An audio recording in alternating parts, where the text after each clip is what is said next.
और चलिए अब सीधे रुक करेंगे धार के पीथमपुर में मुख्यमंत्री शिवराज सिंह चौहान पहुंच चुके हैं। मध्य प्रदेश के हर जिले में कार्यक्रम है और 3,19,000 नौजवानों को आज रोजगार स्वरोजगार से जोड़ा जा रहा है, काम धंधे से लगाया जा रहा है। तो हमारे विभागीय मंत्री भाई ओम प्रकाश सकलेचा जी प्रदेश में उद्योग और निवेश लाके रोजगार के अवसर सृजित करने वाले हमारे यशस्वी मंत्री आदरणीय राजवर्धन सिंह दत्तीगांव जी, हमारे सांसद आदरणीय छतर सिंह दरबार जी, हमारी विधायक आदरणीय श्रीमती नीना वर्मा जी। मैं तो सोच रहा था आज वो धन्यवाद देंगी कि मध्य प्रदेश में केवल पीथमपुर में आज 1371 करोड़ रुपए के भूमि पूजन या लोकार्पण के कार्यक्रम संपन्न हुए हैं।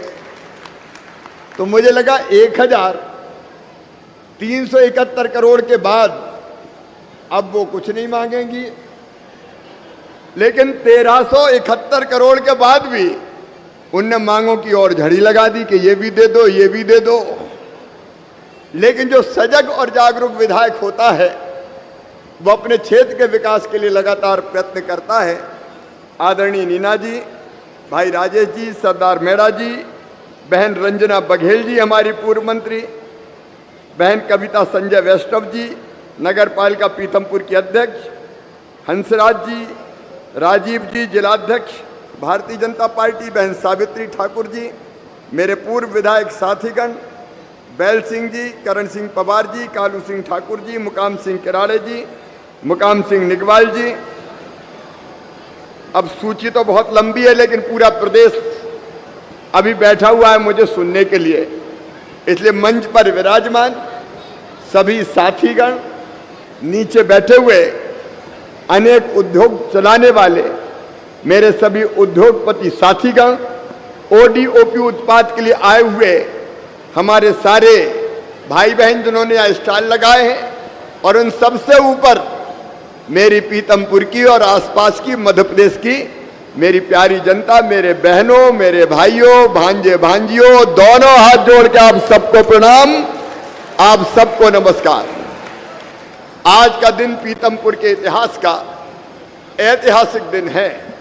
1371 करोड़ रुपए के लोकार्पण और भूमि पूजन के काम, और राणा प्रताप और छत्रपति शिवाजी महाराज उनकी प्रतिमा का भी अनावरण किया गया है। प्रतिमा बहुत सुंदर बनी है। मैं राणा प्रताप के चरणों में प्रणाम करता हूं, छत्रपति शिवाजी महाराज के चरणों में प्रणाम करता हूं। ये वो है जिन्होंने विदेशी आक्रांताओं से अपने देश की धरती को बचाने के लिए अद्भुत शौर्य और पराक्रम का प्रदर्शन किया था। उनके चरणों में बारंबार प्रणाम। लेकिन आज राजा भोज भी याद आ रहे हैं। धार, राजा भोज, राजा मुंज हमारा गौरवशाली इतिहास है। और भोजशाला में कभी सरस्वती मैया बाग देवी की प्रतिमा हुआ करती थी। अब वो बाग देवी की प्रतिमा हमारे देश में नहीं है, वो बाहर है, यूके में। अब देखो धीरे धीरे पूरे मध्य प्रदेश में सांस्कृतिक पुनरुत्थान का अभियान चल रहा है। उज्जैन में श्री महाकाल महालोक बन गया है। अभी देखा कि नहीं महाकाल महालोक? अरे नहीं देखा तो देखना जरूर। शंकराचार्य जी की प्रतिमा ओंकारेश्वर में लगाई जा रही है। एक नहीं अनेकों स्थान पर हमारे सांस्कृतिक मूल्यों को पुनर्स्थापित करने वाले काम हो रहे हैं। और ये स्वाभाविक है, सबके मन में एक तड़प है कि बाग देवी की प्रतिमा भी इंग्लैंड से वापस मध्य प्रदेश की धरती पर आए। और बाग देवी की प्रतिमा लाने के लिए कानूनी प्रक्रिया के तहत जो प्रयास हो सकते हैं वो सारे प्रयास करने की कोशिश होगी। लेकिन मेरे बहनों और भाइयों, आज रोजगार दिवस है, रोजगार दिवस, और पूरे मध्य प्रदेश में लोग जुड़े हैं। आपने अभी देखा कि मध्य प्रदेश की सरकार रोजगार देने के लिए अपने बच्चों को दिन और रात एक कर रही है। दो तीन चीजें बिल्कुल क्लियर और स्पष्ट हैं। नंबर एक, बच्चों की बेहतर शिक्षा और बच्चों की बेहतर पढ़ाई।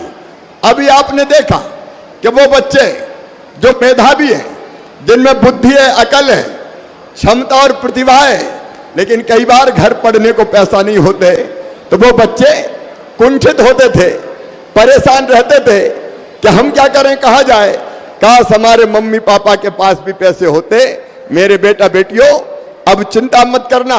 मेधावी विद्यार्थी प्रोत्साहन योजना के अंतर्गत हमने तय किया है, किसी जाति के हो, किसी समाज के हो, अगर वो गरीब के घर में पैदा हुए, निम्न मध्यम वर्ग की परिवार में पैदा हुए, तो उनका एडमिशन अगर उनकी बुद्धि से मेडिकल कॉलेज में होगा, इंजीनियरिंग कॉलेज में होगा, आईआईटी में होगा, आईआईएम में होगा, बिजनेस मैनेजमेंट के किसी कोर्स में होगा, देश में होगा चाहे विदेश में होगा, तो उनकी फीस उनके मम्मी पापा नहीं भरवाएंगे, उनका मामा शिवराज सिंह चौहान भरवाएगा, भारतीय जनता पार्टी की सरकार भरवाएगी। और मैं आपसे पूछना चाहता हूं, बताइए, कोई बच्चा अगर पढ़ने में तेज है और गरीब घर में पैदा हो गया, तो उसकी फीस सरकार को भरनी चाहिए कि नहीं भरनी चाहिए? अरे जोर से बोल के बताओ, भरनी चाहिए कि नहीं? कहां जाएंगे हमारे ऐसे बच्चे? इनकी प्रतिभा कुंठित ना हो, इसके लिए हम पूरा प्रयत्न करेंगे। और आज मुझे खुशी है कि धार में दरबार ने कई ऐसे बच्चों से परिचय कराया, सांसद जी ने हमारे। मैं मध्य प्रदेश के बच्चों को पीथमपुर की इस धरती से आश्वस्त करना चाहता हूं कि पढ़ो, चिंता मत करो, मामा तुम्हारे साथ है, तुम्हारी पढ़ाई पूरी होगी, तुम आगे बढ़ोगे, मम्मी पापा का नाम रोशन करोगे और नया इतिहास रचोगे।